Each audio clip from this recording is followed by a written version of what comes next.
hay un libro que no está en español, que se llama Overcome, no sé si se pronuncia bien, ¿sí? Y el autor, lo tengo anotadito por acá, es Jason Redman, ¿sí? Él es un ex Navy SEAL. ¿Qué es un Navy SEAL? Es un miembro de un grupo elite, ¿sí? De la Marina de Estados Unidos, ¿sí? Esas personas se entrenan en el dolor, ¿sí? No es solo incomodidad, es dolor y en muchos casos hasta es sadismo, ¿sí? Muchos lo tildan de esa manera, reciben un entrenamiento. A ver, ya es difícil ser aceptado. Los parámetros para entrar a ese grupo son muy elevados.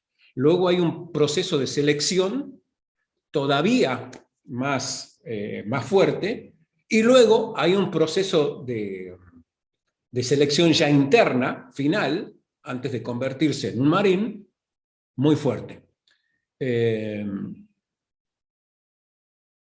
Y ese sadismo con el que entrenan, de hecho muchos mueren en entrenamiento, ha habido muchos casos de que han muerto en entrenamiento, y cuando han sido criticados, ellos argumentan, y creo que con razón, independientemente de que la violencia no va conmigo, ni las guerras, ni nada de eso, ¿sí? Pero sí me fascina toda esta cuestión de los entrenamientos de alto rendimiento. Y ellos dicen que si se están entrenando para la guerra, tienen que entrenar en condiciones que se aproximen lo máximo a la guerra. Y en la guerra se muere. Es como un futbolista o cualquier otro deportista, que para entrenarse tiene que simular las situaciones y a veces en el entrenamiento se lesiona. ¿Por qué? Porque el entrenamiento ha sido intenso, porque busca aproximarse lo máximo a una situación real. Bueno, en este libro, y de esto, y en base a la experiencia de Jason Redman, voy a hablar de lo que les prometí, los primeros cinco lecciones de liderazgo, porque él resume en estos 5 lecciones de liderazgo que él plantea en su libro. Encontré, porque he leído tanto que dije, me resulta muy fácil como encontrar puntos en común en lo que leo, y me di cuenta que muchos de lo que él dice plantean líderes como Tony Robbins, como Stephen Covey, como Maxwell y otros líderes de la actualidad. ¿Cuál es la historia de Jason Rodman? Él atraviesa por 2 quiebres importantes en su vida. Ya siendo líder creo que le llaman, líder de equipo, cuenta él, no da especificidad porque no lo leía el libro, ¿sí? Sí es que vi una entrevista muy larga de él y luego busqué información en las redes, vi una entrevista de 1 hora y media que se le hace, y él cuenta que él en un momento pierde su liderazgo. Cuenta él que el ego le jugó una mala pasada, tomó malas decisiones y eso le hizo perder el liderazgo y que le llevó años recuperar el liderazgo, dicho de otra manera, la confianza de su equipo. Cuando lo logra, es asignado a una misión en Afganistán, entiendo, si recuerdo bien, y allí es emboscado y recibe muchos balazos en el cuerpo. Uno de ellos le atraviesa la mejilla derecha, sale por la nariz y le destroza media cara. Y parte del hueso se lo lleva. Lo dan por muerto, pero finalmente sobrevive. Y ahí él comienza como él dice, la segunda etapa de su vida, que es encontrarle sentido a la vida después que él ya tenía muy claro un propósito, porque deja de pertenecer, obviamente, no estaba en condiciones de volver a combatir. Y ahí comienza él, encuentra un propósito en ayudar a las personas a superar, y esto es una metáfora muy militar, de superar las X. Las situaciones X le llaman ellos. ¿Qué es una situación X? Es una metáfora de una emboscada. una situación X es cuando el enemigo genera todos los resortes estratégicos para que el otro equipo o el enemigo se coloque acá. Vale decir, en el centro de un fuego cruzado, donde va a recibir fuego de todas partes. Y él dice que luego se dio cuenta que todas las personas en la vida somos emboscados de esa manera. Y que se necesita autoliderazgo para salir de ahí. Uno de sus mantras es, si estás en la X, no te quedes en la X. ¿Sí? O sea, antes de cualquier otra cosa, caíste en la X, sal de ahí. ¿Sí? O ve la manera, reúne los recursos para salir. Y en la X le llama emboscada. Y dice, todos en la vida atravesamos, ¿sí?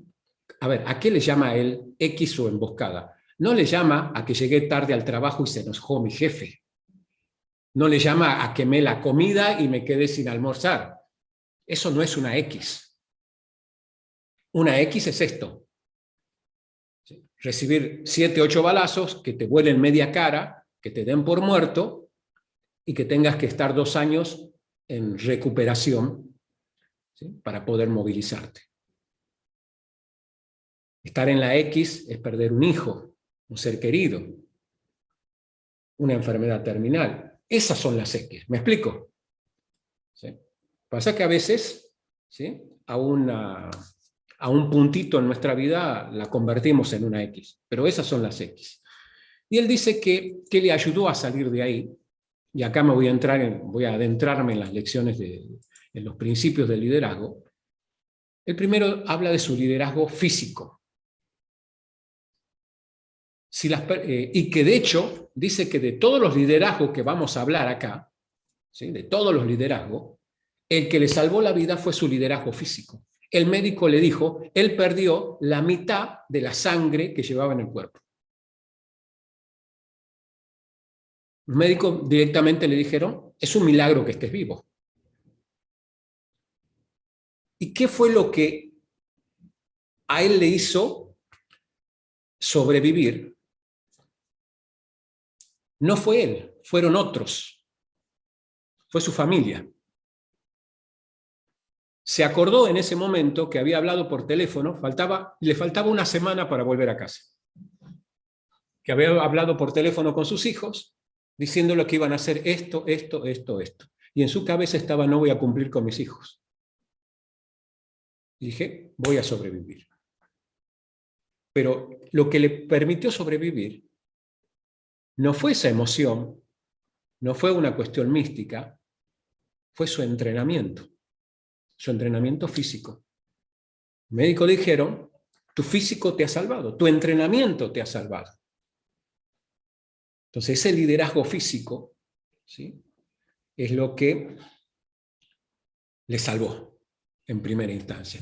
¿Y qué significa liderazgo físico?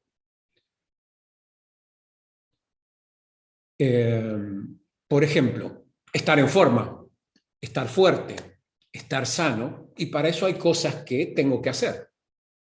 ¿Sí? O sea, todo lo demás que viene y que vamos a hablar está sustentado en algo que a veces no nos damos cuenta y que parece algo, digamos, como muy pragmático, pero en realidad hasta los místicos hablan del templo del alma, que es mi cuerpo. Si ahí alberga, ¿sí?, mi alma, pues debería cuidar, ¿no?, eso. ¿Ok? Y eso tiene que ver con hacer consciente que no basta el poder mental, el poder emocional, el poder espiritual, la fuerza espiritual, si mi cuerpo se viene abajo. Y eso lo comprendemos cuando nos enfermamos. Mientras tanto, no lo hacemos consciente. Inconscientemente hacemos un montón de cosas que no nos favorecen y luego pagamos el precio. De hecho, hay una estadística que en Estados Unidos creo que, a ver, por ahí no es la cifra exacta porque no soy de seguir estas cosas, pero creo que hablaban de un millón de personas muertas por COVID, ¿sí? En Estados Unidos. El 80% de esas personas padecían de obesidad. Cada uno saque sus conclusiones, ¿sí? Entonces, y si empezamos a hilar fino, estos parámetros se replican, ¿sí? Y de ese 20% no tengo el porcentaje, ¿sí? Que no tenían esta condición de obesidad, tenían otras precondiciones que hicieron que este resultado suceda, ¿sí?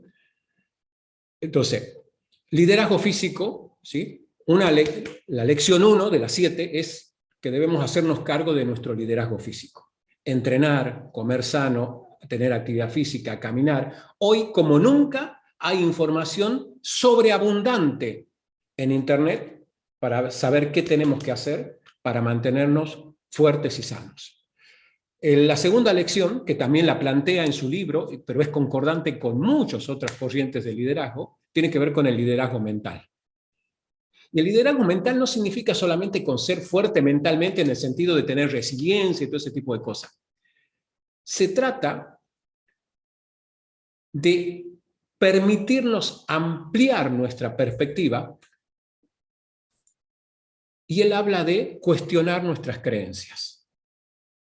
No hay nada más que nos debilite que creer que mi manera de pensar, de ver la vida es la única y que todos los demás están equivocados, cuando en realidad estamos a merced de un algoritmo colectivo y cultural. Y les doy un ejemplo clarísimo de cómo funciona esto. Pongan ustedes, dedíquenle un día, o a ver, no un día, medio día, si quieren mientras hacen otras cosas, y comiencen a ver determinados videos en YouTube. Y luego analicen qué tipo de video les recomienda. Todo lo que está relacionado con eso. ¿Bien? Luego continúen, y va a llegar un momento que todo lo que reciban, y no solo en YouTube, las plataformas están comunicadas cuánticamente, eso es cuántico, de verdad, a través de este algoritmo. ¿Sí? Incluso con WhatsApp. Le mandan un mensaje a WhatsApp, ¿sí? A un amigo, qué interesante el curso de PNL con Edgardo, qué genio que es Edgardo, ¿vieron? Bueno, mandan ese mensajito y luego van a Facebook y aparecen cursos de PNL. Van a YouTube y van a encontrar videos de PNL. Van a Instagram, igual. Y de pronto ustedes van a decir, ¿sí? Está de moda la PNL. Y nada que ver. Es el algoritmo. Igual funciona nuestro inconsciente. Inconscientemente, todo el tiempo vamos prestándole atención a lo que está acorde con mis creencias. Y es lo único que veo, y es lo único que siento, y es lo único que escucho. Pero eso, por un lado, ¿sí? Me facilita la vida, me hace sentir más cómodo. Y si no, fíjense, escuchen a aquellos que les gusta la política o el fútbol, cualquiera de esas cosas donde hay cierta beligerancia en los discursos, ¿sí? Fíjense, así como hicieron este ejercicio de qué sienten cuando alaban a la persona a la que ustedes siguen o están de acuerdo, qué pasa en su cuerpo y qué pasa en su cuerpo cuando ocurre lo contrario. Y ahí se van a dar cuenta cómo inconscientemente van a apretar siempre el botoncito para ir a escuchar aquello que les gusta. Y eso va a hacer que validen su creencia. Ya ve, he escuchado 100 personas que están de acuerdo con el doctor X. Es un genio el doctor X. ¿Pero por qué? Porque mi algoritmo me ha llevado ahí, me ha mostrado todo lo bueno que es el doctor X como candidato, como presidente, como alcalde, como lo que sea. Y eso va a reforzar mi creencia. Si yo no hago conciencia, si yo no tengo el liderazgo mental suficiente para decir, momentito, voy a ver para el otro lado también a ver qué hay, no voy a liderar mentalmente mi vida. Voy a estar a merced de ese algoritmo cultural y social en el que todos estamos inmersos, naturalmente. Por eso existieron en la historia las cruzadas. Porque el algoritmo cultural de esa época determinó que había que matar a los infieles. Porque todo lo que estaba revestido de la Santa Cruz Católica era bueno, era deseable y era bendecido, aunque existía la Inquisición que mataba y torturaba. ¿Ok? Y esto no tiene nada que ver, no tengo ese, ni a favor ni en contra de esta iglesia, ni de ninguna. Simplemente porque he leído historia y bueno, y uso el ejemplo, fíjense, ¿por qué uso el ejemplo? Porque lo estudié en el colegio. Si hubiese estudiado en la India, probablemente estaría dando otro ejemplo. Y tendría otras creencias. ¿Ok? Entonces vamos, quedó claro esto del liderazgo mental. ¿Ok? Tercero, liderazgo emocional. Y acá él hace una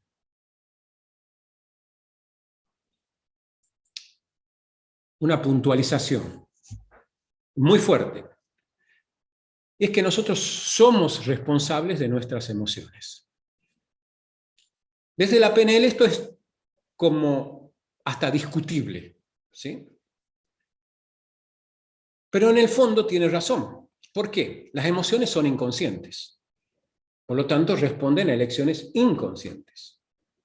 Pero ¿dónde está el liderazgo? En darme cuenta que si son inconscientes, primero, puedo cuestionarlas y segundo, puedo modificarlas si no me llevan a donde yo quiero. El miedo, el terror, la ira, la indignación, el asco, son resortes, digamos, son emociones que se activan inconscientemente. No las puedo gestionar. Pero, ¿qué es liderarme emocionalmente? Darme cuenta que esa emoción no me está favoreciendo para llegar o para tener lo que yo quiero tener o hacer. Entonces, ahí viene la famosa frase de la PNL, hacer consciente lo inconsciente. Hacer consciente que estoy teniendo respuestas que son inconscientes y trabajar a nivel inconsciente para cambiar el resultado. Un ejemplo clarísimo que lo proporciona la PNL, por ejemplo, es cuando trabajamos una fobia. La fobia es una respuesta neurológica a una creencia tan arraigada que ni siquiera sé de dónde es. A veces tengo ciertas pistas de dónde viene, pero muchas veces no. Entonces, ¿qué es? Y normalmente las personas se resignan, no solo a la fobia, a muchas otras cosas. Dicen, bueno, yo soy así, ¿qué voy a hacer? Nací así, desde que me acuerdo estoy así, y nos resignamos. ¿Sí? Hacemos consciente la imposibilidad en lugar de hacer consciente la posibilidad. Y eso es liderazgo emocional. Darme cuenta y elegir cómo quiero estar. ¿Qué clase de líder quiero ser? Quiero ser el líder que se enoja y basa su liderazgo en el ego, en gritar, en hacer sentir mal a otro, porque creo que así voy a encontrar resultados. ¿O soy el líder que elige en los momentos de crisis estar más tranquilo, más centrado? Y si no, vean en el fútbol, ¿sí? Observen a los directores técnicos cuál es su actitud en el fútbol y en el básquet, que se ve mucho. La falta de gestión emocional de esos líderes que le terminan transmitiendo esa emocionalidad a sus dirigidos. Entonces, ¿qué es la tercera lección que tiene que ver con el liderazgo mental? El liderazgo mental, emocional, tiene que ver con elegir conscientemente qué emoción. Yo no puedo elegir, o mejor dicho, no puedo determinar que un ser querido muera. Le tocó, tuvo un accidente, se enfermó, listo, se fue. ¿Ok? Obviamente lo voy a sentir, pero lo que sí puedo elegir es si me quedo en esa X o salgo de ahí. Y también puedo elegir cuánto me quedo, porque hasta es ecológico y sano quedarme el tiempo, ¿sí? Un tiempo allí, hacer el duelo, como se dice. pero si elijo quedarme toda la vida ahí, y eso lo conozco muy bien en mi familia, porque mi familia paterna vivió la muerte como una X, como una gran X, y se quedaron siempre ahí. Es entendible porque hubo muchas muertes jóvenes y repentinas, y eso es muy difícil de gestionar para cualquiera, especialmente si son hijos. O sea, uno puede teorizar mucho, pero ¿cómo sales de la muerte de 3 hijos jóvenes, como le pasó a mis abuelos? Es muy difícil salir de esa X, ¿verdad? Pero su elección, tal vez por falta de herramientas, por lo que sea, fue vivir en esa X, hacer un culto a eso que había pasado y vivir la vida en modo víctima y en modo luto. Entonces, esa sí es una elección, y eso sí es liderazgo emocional, elegir cuánto tiempo me quedo en esa X. Luego viene el liderazgo social, que digamos por ahí es el que tiene más marketing, ¿no? El liderazgo de... Siempre naturalmente en la familia o en cualquier grupo social hay naturalmente alguien que aparece como un líder. Pero ahí es donde aparece, justamente donde se puede ver el verdadero liderazgo. Hubo un caso que a mí me impactó mucho de joven, de chico, que está plasmado en este libro Viven. ¿Sí? El libro Viven narra hechos del año 1972, cuando un grupo de estudiantes, jugadores de rugby uruguayos, viajan a Chile a jugar un partido con otro equipo y su avión cae en medio de los Andes. ¿Sí? Obviamente en el impacto mueren más de la mitad y están 60 días, creo, o 90 días, no recuerdo bien, perdidos en los Andes. Los equipos de rugby, sé porque jugué mucho tiempo, el rol del capitán es un rol de liderazgo. El capitán de un equipo de rugby, ¿sí? Cuando habla el capitán, todos callan. Nadie lo contradice, nada de nada. Tiene un rol muy especial. Cuando caen ahí, naturalmente, el capitán del equipo asume el liderazgo. Hasta que, no recuerdo si fue creo que el día 14 o 13, no recuerdo, escuchan por la radio que ya no los buscaban. Y obviamente no tenían comida, no tenían agua, no se conocen la historia, es muy fuerte. Los que sobreviven comiendo el cadáver de sus amigos muertos. Ese día, el líder nominal se derrumba y aparece otro liderazgo. De los que dicen, de uno particularmente de ellos, ¿sí? Que dice, ok, qué buena noticia, porque ahora solo dependemos de nosotros. Hasta acá estábamos en modos víctimas, esperando que alguien venga por nosotros. O sea, estaban en el centro de la X. Y miren que era una X, en medio de la nada, donde no había nada para comer, solo nieve, piedras, miedo, frío, y encima todas las consecuencias de haber caído en el avión. Había gente golpeada, muy herida, y todo lo que se puede, y el horror y traumatizada encima. Y en ese tipo de decisiones hay alguien que se derrumba y hay alguien que emerge y dice, ok, acá hay un líder. Y había varios líderes. Había el líder que cuidaba que nadie se coma la comida y nadie se metía con ese líder. Estaba el líder que todos los días se levantaba, caminaba y juntaba agua para todos. Comienzan a aparecer distintos liderazgos. El eje del liderazgo social aparece ahí. De hecho, no solo en el social. En la vida yo creo que el verdadero liderazgo aparece en los momentos donde estamos en medio de esa X. Después todo lo demás es un cuento. Si me dicen quién es un líder, cuéntame cuántas X pasó en su vida y ahí hablamos si es un líder o no es un líder. Bien. Luego viene el liderazgo espiritual, ¿sí? Que es como otro nivel, por llamarlo de así, ¿no?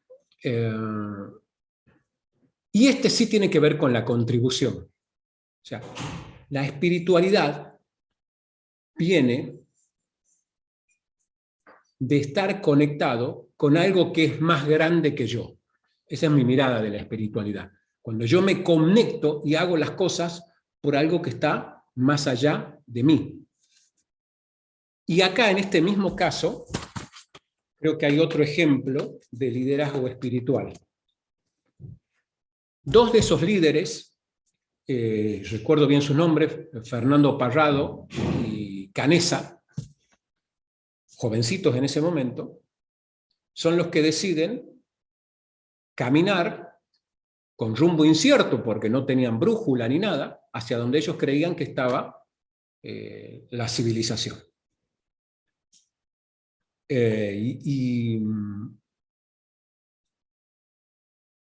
Suben, digamos, en supervivencia, lo primero que uno hace y lo que enseñan es ir al cerro más alto para ver el panorama, ¿verdad? Entonces ellos suben con mucha dificultad, están todo un día subiendo un cerro, creo que tenía 300 metros, de lo débil que estaban, de lo difícil de las condiciones del frío, del hielo. Cuando llegan ahí y ellos tenían la expectativa que desde ahí podían vislumbrar los verdes valles de Chile, según su orientación que no era la correcta, resulta que llegan ahí y lo único que ven es montaña. Montañas, montañas, cadenas de montañas interminables. Si habían estado un día para subir una montaña de 300 metros, imagínense atravesar cadenas montañosas heladas. 3 suben hasta ahí. El tercero, que era el más fuerte de todos, por eso lo llevan, ahí el liderazgo físico, fíjense. Los dos más jovencitos, ¿sí? No cargaban tanto, los menos favorecidos físicamente, pero que estaban más fuertes que los otros, delegan en otro que les lleve, ¿sí? Abrigo, agua, y habían racionado, ¿sí? La comida. Todo eso lo llevaban ahí. Cuando llegan ahí se encuentran con eso, deciden que el que había subido con todo, regrese, les deje solo la comida, lo esencial, y regrese con todo lo otro pesado, y le dice que ellos iban a caminar hasta llegar o morir. Estaban entregando lo más sagrado que podemos tener, que es la vida, arriesgando su vida por sus amigos, por ellos también, por supuesto. Pero no dijeron que vaya otro. Dijeron, vamos. Y cada paso, ¿sí? Y además, esto lo cuenta Fernando Parrado, que es uno de los que camina. Fernando Parrado viajaban con él la hermana y la mamá. Ambas mueren. ¿Sí? A él le sobrevive, no recuerdo si otra hermana o hermano, que no había viajado, y el papá. Él cuenta que cuando caminaba, en lo único que pensaba era en llegar y decirle a su papá que su hijo estaba vivo, ¿sí? Porque él pensaba, ¿qué va a ser de mi papá? Ya perdió su esposa, perdió a la hija y ahora el hijo. Entonces yo tengo que llegar y decirle a mi papá, tiene que saber que estoy vivo. Y esa fortaleza espiritual fue lo que lo llevó. Porque no hay explicación. Pesaban, muchachos que pesaban 75, 80 kilos, estaban pesando 40, 45 kilos. Y caminaron días y días y días y días hasta que llegaron finalmente. Hasta hoy, personas entrenadas, porque ese lugar luego se vuelve un lugar de culto para los escaladores y para otra gente, hasta hoy, personas muy entrenadas desisten de hacer el intento.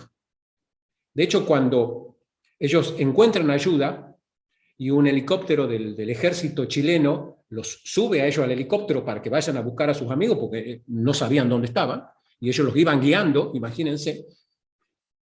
Cuando iban en el helicóptero, el el piloto del helicóptero le dice no recuerdo a cuál de los dos que iba en el helicóptero, te has equivocado, es imposible que estén ahí. Porque hemos andado tanto en helicóptero, no pueden estar ahí. Ustedes no pueden haber caminado tanto, se lo decía un tipo acostumbrado a rescatar personas en medio de la... Dicen, te has equivocado, te has perdido, te has confundido, no pueden estar ahí tus amigos porque nadie puede salir de ahí. Y ahí estaban. Eso es liderazgo espiritual, cuando lo que perseguimos va más allá de nosotros.